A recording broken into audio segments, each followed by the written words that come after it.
Hi guys, আসসালামু আলাইকুম।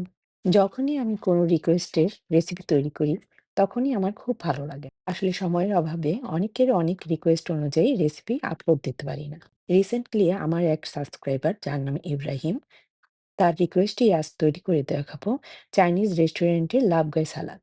কথা না বাড়িয়ে চলুন শুরু করি কিভাবে রেস্টুরেন্ট স্টাইলে লাভ গাই সালাদ তৈরি করা যায়। প্রথমে আমি চিকেন বোনলেস মাংসটা ছোট ছোট টুকরা করে নিয়েছি এবং তাতে 1 টেবিল স্পুন পরিমাণ তেল দিয়ে দিলাম। দিয়ে দিলাম স্বাদমতো লবণ ও গোলমরিচ। দিয়ে দিলাম আদা বাটা ও রসুন বাটা, যা আমি 1 টিস্পুন করে নিয়েছি। দিয়ে দিব কর্নফ্লাওয়ার, সয়া সস ও ময়দা। এখানে আপনি আটাও ইউজ করতে পারেন, যা আমি 1 টেবিল স্পুন করে নিয়েছি। এবার একটি ডিম ফেটিয়ে নিব ও অর্ধেকটা ডিম দিব ও বাকি অর্ধেকটা রেখে দেব একটা সাইডে। এবার সব উপকরণ খুব ভালোভাবে মিশিয়ে একটা সাইডে রেখে দেব।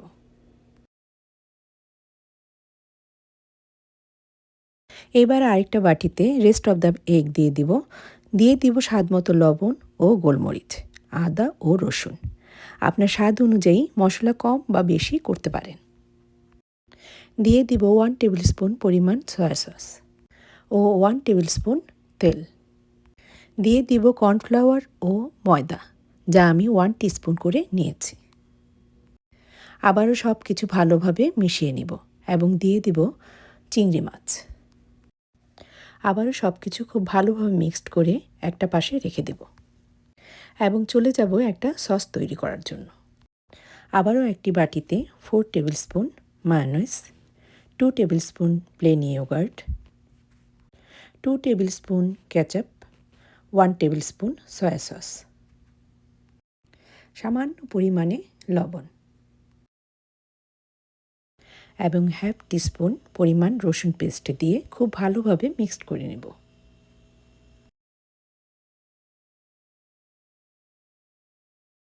এবারে একটি প্যানে 2 to 3 টেবিল স্পুন তেল নিয়ে নেব এবং মিডিয়াম হিটে বাদামগুলি ভেজে নেব। এখানে আপনি যে কোনো বাদাম ইউজ করতে পারেন, আমি কেশনট ইউজ করেছি। এবার একই তেলে চিকেনগুলো ভেজে নেব 4 থেকে 5 মিনিট এবং পছন্দ মতো কালার আসলে একটি পাত্রে উঠিয়ে নেব। আবার একই তেলে চিংড়ি মাছগুলো ভেজে নেব 2 থেকে 3 মিনিট এবং পছন্দ মতো কালার আসলে একটি পাত্রে উঠিয়ে রাখব। চুলার হিটটা থাকবে মিডিয়াম টু হাইয়ের মাঝামাঝি। এবার একটি মিক্সিং বোলে শসা কুচি, গাজর কুচি নিয়ে নেব। এর কোনো পরিমাপ নেই, আপনি আপনার পছন্দ মতো কম বা বেশি করতে পারেন। দিয়ে দিব ভেজে রাখা চিকেন ও চিংড়ি মাছ ও বাদাম। এবার দিয়ে দিব আগে থেকে তৈরি করে রাখা সস এবং খুব ভালোভাবে মিক্সড করা হয়ে গেলেই তৈরি হয়ে যাবে চাইনিজ রেস্টুরেন্ট স্টাইলে লাভ গাই সালাদ। আলহামদুলিল্লাহ, এই রেসিপিটা তৈরি করে আমি খুবই খুশি। কিছু ধনেপাতা ছড়িয়ে দিলাম, এটা অপশনাল, এটা ইচ্ছা করলে আপনি স্কিপও করতে পারেন।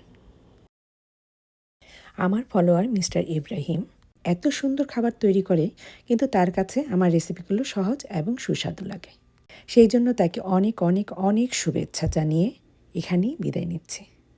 ভালো থাকুন, সুস্থ থাকুন। আল্লাহ হাফেজ।